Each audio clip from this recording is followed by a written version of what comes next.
Hello guys, welcome to Fix Up. So here we are again guys. Meron tayo for today isang GeForce RTX 3060 yung dual. Ito yung dual kasi mayroon yung ano nito, yung tatlo yung fan niya.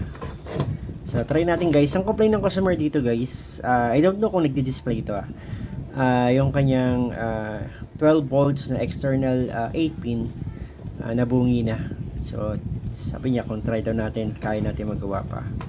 So try natin i-open guys para makita natin. Okay, so hindi pa tayo open guys. So, hindi pa natatampered yung kanyang warranty. Okay, try natin open guys.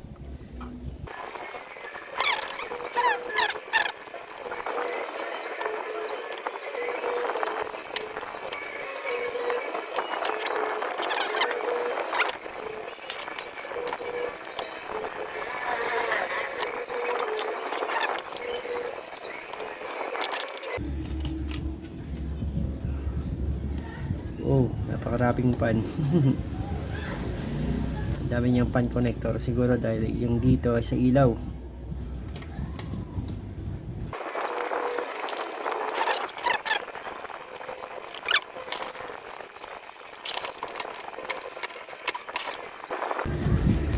Okay guys. Woo. Bagong bago pa to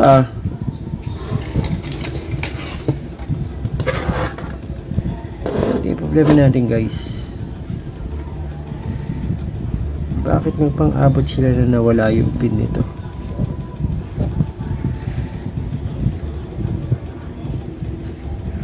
Ito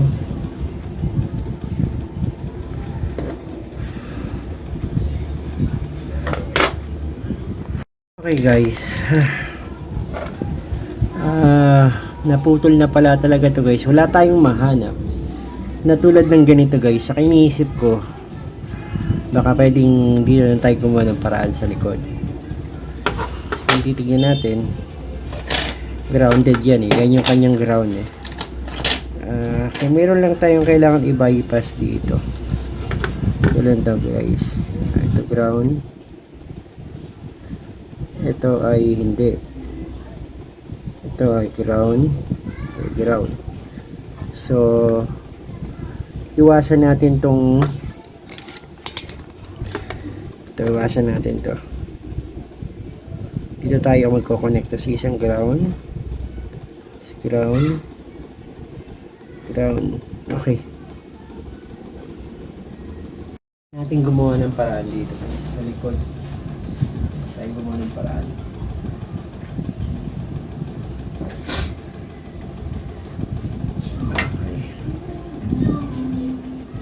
Natin kung uubra, kung hindi ipanibagong paraan ulit gamitin natin.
Okay guys, try natin i-test kung uubra tong isang paraan natin, pinakamabilis na paraan.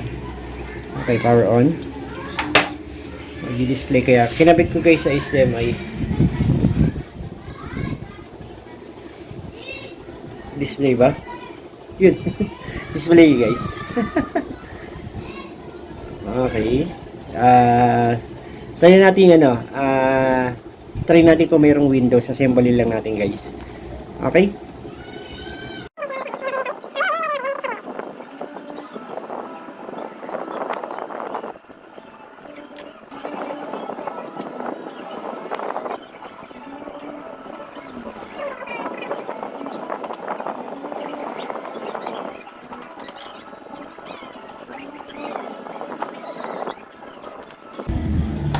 Okay guys, to ilagay natin ng soldering mask para hindi masyado yung contact ng 12 volts, baka may biglang may dumikit eh.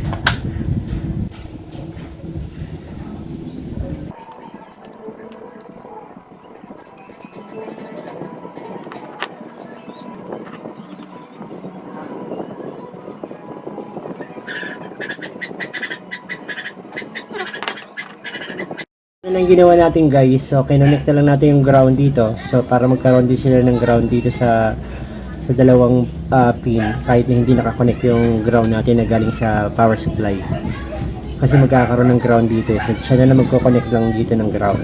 Okay, so try natin assembles guys para matestan natin with Windows. Okay.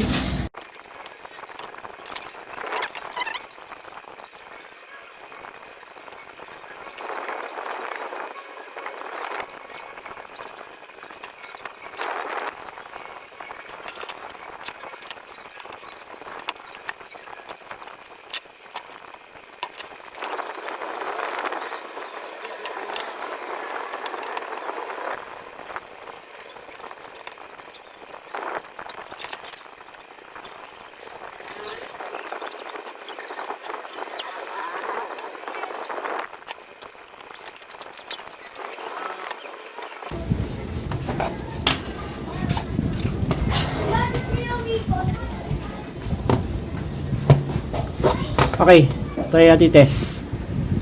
Okay, try natin i-test guys. Power on. Yun, may ilaw-ilaw pa. Okay. Test natin siya guys. This time meron na itong Windows. Try natin i-test with Windows kung maglo-load pa siya ng Windows. Okay.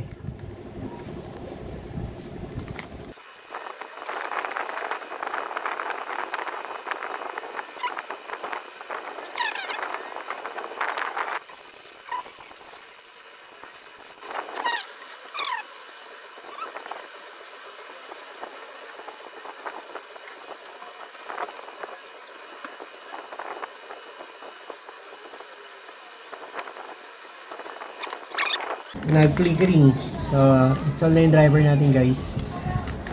Nvidia GeForce RTX 3060 Ti. Okay?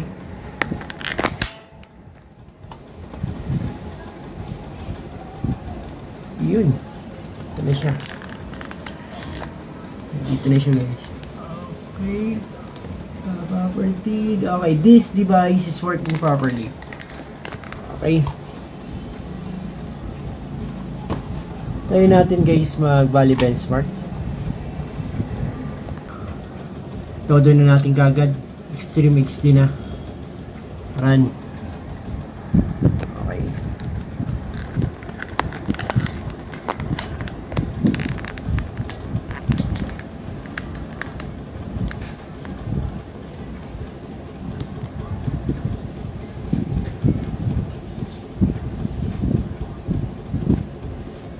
Okay, try natin benchmarking. So, ayan guys. Okay, ito yung ating unit, Nvidia GeForce RTX 3060 Ti. So, tapusin lang natin guys yung 18 scenes na yan. Then, lalabas yung result ng test natin, yung FPS. Mukha namang normal yung FPS natin guys, kasi 80 to 100 plus dapat ang FPS natin. Yung pumapalo siya doon, bumababa, pumapalo. Then, try natin itapusin yung test nito guys.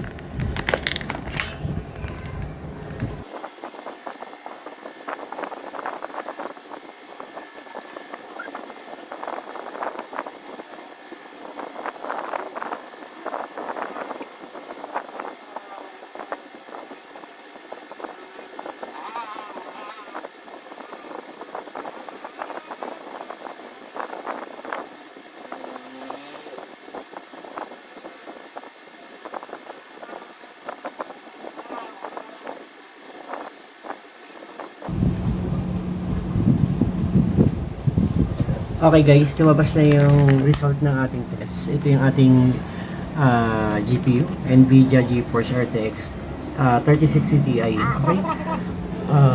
Temperature natin is nasa 70 to 69 lang naman siya, around doon. So Yung FPS natin normal, nasa 90 plus. Okay na yan. Kasi at least 80 to 100 plus yung ating FPS. Depende dun sa unit natin, sa series ng ating GPU. Okay? Extreme XD test natin guys. Okay na yan, pumasa na yan. Okay na yan to. Wala ko mana guys, sorry. Thank you very much for watching guys. God bless po. Bye-bye. Ay, tumakbo ba?